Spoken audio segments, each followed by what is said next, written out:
하겠습니다. 커피 알고 즐기면 더 맛있다. 오늘의 주제는 머리가 원하는 커피하고 몸이 원하는 커피라는 주제로 알더 시리즈를 한번 진행해 보도록 하겠습니다. 오늘 다룰 주제는 정확히는 이제 커피 로스팅에 관련된 내용인데요. 일반적으로 우리가 이제 커피라는 거는 로스팅 과정을 거치면서 커피다운 어떤 향이라든가 맛이 발현이 됩니다. 그리고 시중에 보통 유통되는 커피 로스팅 정도를 갖다가 보통 이제 CT하고 풀CT 정도가 보통 유통이 된다고 얘기를 해요. 근데 그 로스팅 정도는 미국에서부터 어떻게 보면 처음 시작이 됐다라고 볼 수가 있습니다. 예.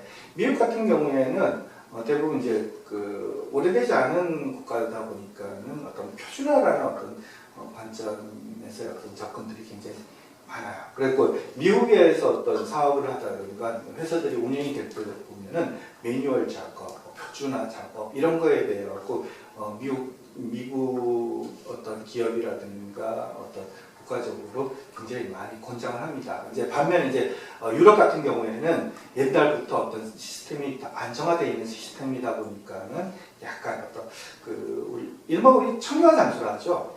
그래갖고 기술이 조용히 이제 이전이 되다 보니까는 표준화가 잘 안 됐었습니다. 지금 와서는 이제 대부분 이제 아이소라든가 이런 표준화 작업이 많이 되고 있지만은 실제적으로 이제 표준화 작업하면은 미국부터 시작이 된다고 볼 수 있고요. 그 로스팅 정도는 이제 미국에서부터 보통 시작이 되었는데 보통 로스팅 정도는 어떤 지역명들을 많이 썼습니다. 그래서 이제 그 지역에서 어떤 사용하는 커피의 어떤 로스팅 정도를 갖다가 사용을 했는데 우리가 이제 커피를 로스팅하면 처음으로 나오는 게 첫 로스팅 어떤 레벨은 지역명이 아닌 색깔을 보통 얘기를 많이 합니다. 정확히는 어떤 그 시나몬이라는 어떤 로스팅 정도를 얘기하는데요. 이 시나몬이라는 거는 저희들 이제 시나몬 계피라고 많이 알고 있는데 정확히 시나몬은 좀 다르긴 한데 계피로 그냥 통칭하고요.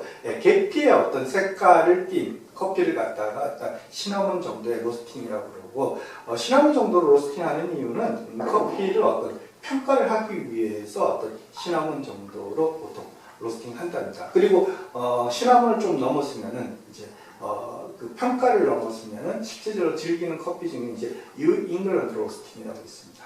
그러니까 미국에서도 뉴 잉글랜드 하면은 이제 대표적인 농촌이에요. 예, 시골이에서 이쪽에서는 어떤 로스팅이 굉장히 연하게 해서 먹는 마시는 즐기는 어떤 그런 특징이 있습니다. 그리고 이제 그 다음 레벨이 이제 로스팅 레벨이 아메리칸 로스팅이라고 합니다. 그러니까 미국인들이 평균적으로 많이 즐기는 커피를 갖다가 아메리칸 로스팅 정도라고 얘기를 할 수 있고요. 그 다음이 이제 CT하고 풀CT가 넘어갑니다. 여기서 CT라는 거는 도시라는 얘기로 정확히 얘기하면 이제 뉴욕시를 의미를 해요. 예, 뉴욕시에서 이제 커피가 많이 유통이 되기 때문에 이제 뉴욕에서 기본적으로 쓰는 로스팅 정도가 CT 로스트고요. 그 다음에 이제 그거보다 좀 더 강하게 로스팅하는 것다 풀CT라고 보통 얘기를 합니다. 그리고 난 다음에 풀CT를 넘었으면 미국이 아닌 다른 지역명을 씁니다. 예, 비엔나 로스팅, 프렌치 로스팅, 이탈리안 로스팅이라요. 그리고 드물게 이제 스페니시 로스팅이라는 얘기들도 많이 하는데요. 그 로스팅 정도, 그러니까 미국인들이 봤을 적에 유럽인들의 어떤 커피가 자기네들보다 로스팅 정도가 좀 더 강하다라는 어떤 생각들을 많이 했어요. 왜 그런가 하면은 미국인들은 커피를 굉장히 연하게 즐깁니다.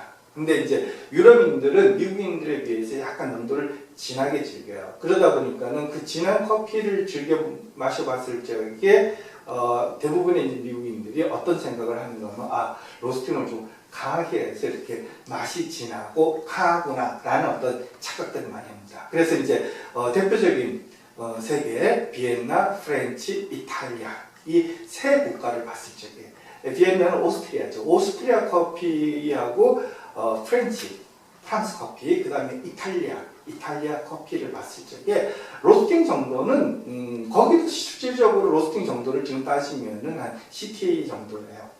곳곳에 따라서 풀CT가 조금씩 있고 있는 그런 정도인데, 근데 이제 그 미국인들이 그 똑같은 CT하고 풀CT를 갖고 그 세 나라를 구분한 이유는 첫 번째로 이탈리아는 이해가요. 왜 그런가 하면 이탈리아는 에스프레소 진짜 진하다 보니까는 로스팅이 굉장히 강하다라고 생각을 한 거고요. 근데 이제 프렌치하고 비엔나, 오스트리아는 로스팅 정도가 똑같은데 왜 이 두 나라는 로스팅을 다르게 생각했느냐? 오스트리아 커피는 커피에 어떤 당이 들어가는 씹탕 계열의 커피입니다. 반면에 이제 프랑스 커피는 설탕을 따로 넣지는 않는 스타일이 좀 많다고 보시면 돼요. 그러다 보니까는 비엔나 커피, 오스트리아 커피의 어떤 단맛으로 인해서 좀 부드러운 커피다 보니까는 미국인들이 이거는 좀 더 로스팅 그래 그나마 좀 더 약하고, 그 다음에 프랑스는 설탕이 안 들어갔기 때문에 단맛이 없기 때문에 약간 더 로스팅이 강하다라고 생각하고 그렇게 붙였습니다. 그러다 보니까는 이제 그 로스팅 정도가 시나몬, 뉴잉글랜드, 아메리칸, 시티, 풀시티, 비엔나, 프렌치, 이탈리아라는 순서로 이루어진다라고 생각을 했었습니다. 근데 요즘 와갖고는 이제 이게 이제 지역명을 쓰는 게 아니고 미디움이라든가 다크라든가 이런 용어들을 많이 써요. 그런데 최근 들어와서 이제 스페셜티 커피, 스페셜티 커피를 해갖고 굉장히 이제 품질이 좋은 커피들에 대해서 어떤 로스팅을 하면서 이제 미디엄 로스팅이라든가 이런 개념들이 나오기 시작을 하는데요. 커피는 이제 그 품질이 그러니까 커피 로스팅을 강하게 하는 몇몇 이유 중에 하나가 어떤 커피 품질이 좀 떨어졌을 적에, 생두의 품질이 떨어졌을 때 로스팅을 좀 강하게 하는 어떤 경향들이 있습니다. 왜 그런가 하면은 생두의 품질이 떨어지다 보니까는 로스팅을 약하게 하면은 커피의 어떤 결점들이 나타나기 시작해요. 그러니까 그런 결점들을 좀 감추고자 어떤 진한 커피향으로 감추기 위해서 어떤 로스팅을 좀 강하게 하는 경향이 있는데, 스페셜티 커피 같은 경우에는 커피 자체가 굉장히 품질이 좋다 보니까는 어떤 강한 로스팅까지 안 가더라도 미디엄 정도에서 커피의 어떤 본연의 어떤 맛이라든가 향이라든가 어떤 특징들을 잘 구현해낼 수 있기 때문에 최근 들어와서 미디엄 로스팅, 어떻게 보면 이제 아메리칸 로스팅 정도라고 보면 되는데 그 정도를 요즘 와서는 많이 이용을 합니다. 근데 재밌는 거는 이제 로스팅이 강한 커피를 즐기느냐 아니면 로스팅이 약한 커피를 즐기느냐고 봤을 적에 일반적으로 이제 이렇게 분류하면은 좀 그거하긴 한데 극단적으로 분류해갖고 커피를 가끔 즐기시는 분들, 그 다음에 커피를 자주 매일 즐기시는 분들 같은 경우에 가끔 즐기시는 분들은 로스팅이 강한 커피를 좀 선호를 합니다. 그리고 매일 즐기시는 분들은 로스팅이 약한 커피를 선호를 해요. 왜 그런가 하면은 가끔 즐기시는 분들 같은 경우에는 이제 커피라는 것에 대한 어떤 우리 로스팅이 강한 커피에 나오는 어떤 그 진한 커피 향을 커피의 특징을 말합니다. 그래서 그런 커피를 어떤 즐기는 경향이 있는데, 매일 커피를 즐기시는 분들은 그렇게 어떤 너무 강한 커피를 계속 즐기다 보면은 사실은 먹기 어렵습니다. 즐기기 어렵습니다. 그래서 저희도 이제 집밥이라고 얘기하는데 집에서 먹는 밥처럼 어떤 간이 강하지 않은, 그러니까는 로스팅이 강하지 않은 커피들을 즐기다 보니까는 그것도 이제 스페셜티를 즐기시는 분들 같은 경우에는 특히 더 로스팅을 약하게 한다든가 아니면 매일 커피를 즐기시는 분들은 어떤 로스팅이 좀 약한 커피를 즐깁니다. 그래서 이제 제목은 좀 약간 머리가 원하는 커피하고 몸이 원하는 커피가 다르다고 얘기를 했는데, 머리가 원한다는 거는 이제 보통 그런 어떤 커피를 즐기는 그런 분들에 대한 어떤, 그러니까 가끔 즐기는 분들에 대한 이야기고, 그 다음에 몸은 그렇게 강한 커피를 원하지 않기 때문에 몸이 원하는 커피는 로스팅이 좀 약한 커피를 원합니다. 자, 준비한 내용은 여기까지고요. 그러면 다음에